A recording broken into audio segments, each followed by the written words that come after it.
Então a humanidade vai ter que se haver agora com essa parte do cérebro, que é a glândula pineal, para fazer com que a natureza, que é a nossa mãe, venha em socorro da humanidade, em benefício da humanidade.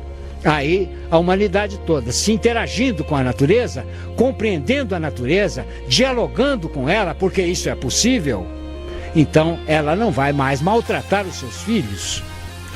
Hoje eu estou aqui com o Dr. Belmiro Arruda Neto, que gentilmente veio até aqui para a gente fazer essa entrevista. É um estudante conferencista há mais de 30 anos da cultura racional. Eu não sei se você já ouviu falar na cultura racional. Mas se não ouviu, hoje nós vamos saber um pouquinho dos fundamentos, né? Essa revelação, vamos usar esse termo, revelação da cultura racional, começou como? Foi em 1935, né? Mas como é que foi exatamente o surgimento desse conhecimento?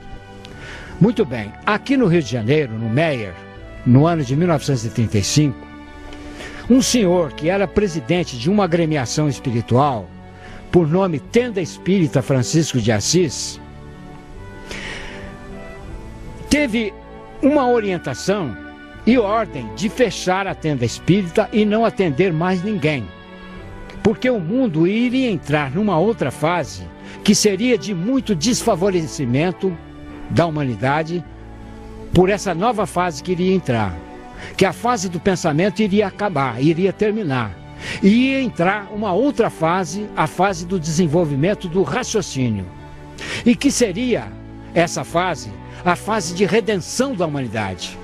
Que a humanidade, com o raciocínio desenvolvido, iria se irmanar, iria ser a confraternização de todos os povos. E que era para fechar o centro espírita e não atender mais pessoa alguma. Porque a humanidade ia entrar na Era do Fogo. E na Era do Fogo, tudo pegando fogo, como nós estamos presenciando por aí. Então, tudo que foi dito naquela época, nós estamos presenciando hoje. O comportamento da natureza mudou. Porque a fase do pensamento acabou em 1935. Os pensadores de lá para cá começaram a perder o direito de viver, porque a natureza não está mais alimentando o pensamento dos pensadores. E por falta de alimento, os pensadores estão começando a entrar em colapso, estão se desequilibrando. E nesse desequilíbrio começa a aparecer a falta de respeito um pelo outro. E do desrespeito começa a aparecer os casos de violência. A violência começa a gerar atos de terrorismo. E o terrorismo já está a um passo para as guerras. E as guerras, então, vem a mortandade. Uma coisa puxa a outra. Então a liquidação é física, moral e financeira, porque a natureza mudou o comportamento. Você pode observar que esse calor de matar, frio de matar, enchente, terremoto, vulcão, furacão, tudo isso está se multiplicando, não está diminuindo. É a mudança de fase da natureza. Então a humanidade vai ter que se haver agora com essa parte do cérebro, que é a glândula pineal, para fazer com que a natureza, que é a nossa mãe, venha em socorro da humanidade, em benefício da humanidade. Aí a humanidade toda se interagindo com a natureza, compreendendo a natureza, dialogando com ela, porque isso é possível, então ela não vai mais maltratar os seus filhos. Porque nós somos filhos naturais dessa natureza, mas somos filhos legítimos do mundo racional. Então nós temos duas origens num corpo só. A primeira origem é o mundo racional. Por isso que nós temos o habitante do mundo racional materializado na cabeça em forma de máquina do raciocínio. A segunda origem é o corpo de animal, que nasceu da água e da terra. Então, dentro da cultura racional, todos os esclarecimentos do que era a água antes de ser água e o que era a terra antes de ser terra. Então, é muito extenso o conhecimento e não dá em poucos minutos para relatar tudo assim que eu sei, que eu conheço, né? Mas à medida que você for me convidando para fazer programas, eu virei aqui mais vezes, a gente pode entrar em mais detalhes. Por enquanto eu estou falando o esqueleto da cultura racional, que é um outro modelo cultural, é um outro paradigma cultural. Diferente dessa cultura que está estandartizada, Essa serviu para trazer o homem ao estágio de civilizado. Agora ele tem que passar para outro estágio. E esse outro estágio somente com a cultura racional, de um mundo superior ao nosso. Doutor Belmiro, no caso, alguém que esteja nos escutando agora, tem interesse em se aprofundar na cultura racional, como é que ele pode proceder? Existe algum templo, algum local onde ele possa se dirigir? Como é que ele entra em contato com o grupo, vamos dizer assim? Bom, ele pode, através de telefone, ele pode adquirir livros da cultura racional e pode ter certeza, a pessoa que começa a estudar a cultura racional dentro da sua própria casa, sem necessidade de ir a lugar algum, pode ficar tranquilo, porque a natureza é dona de tudo, porque é ela que determina todo e qualquer tipo de mudança. A pessoa que começa a estudar a cultura racional, logo ela vai começar a se encontrar com estudantes.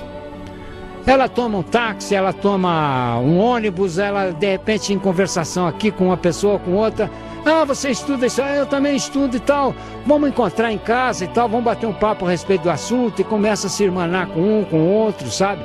Hoje no Brasil existem caravanas de estudantes de cultura racional que se unem para poder divulgar esse conhecimento de porta em porta, fazendo um serviço social. Porque quem é racional, Ronaldo, age dentro dos princípios dos direitos humanos, que somente... É uma coisa muito importante. Muito importante, porque somente dentro desses princípios é que pode haver a paz, o amor, a fraternidade e a concórdia universal. Porque veja bem, o primeiro artigo da Declaração Universal dos Direitos Humanos, todos os homens nascem livres e iguais, em direitos e dignidade, são dotados de razão e de consciência e devem agir em relação uns aos outros com o espírito de fraternidade.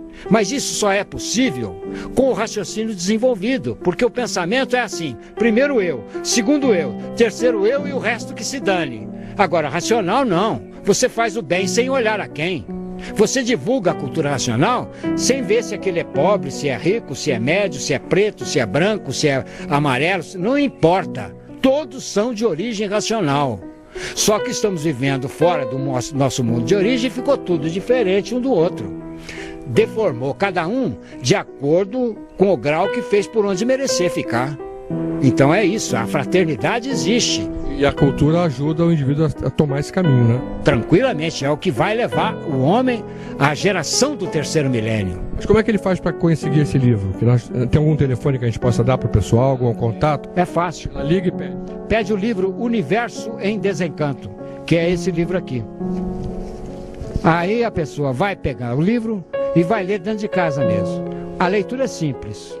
Porque a cultura é endereçada ao povo, de uma maneira geral. Não é um livro que tem sofisticação literária, não.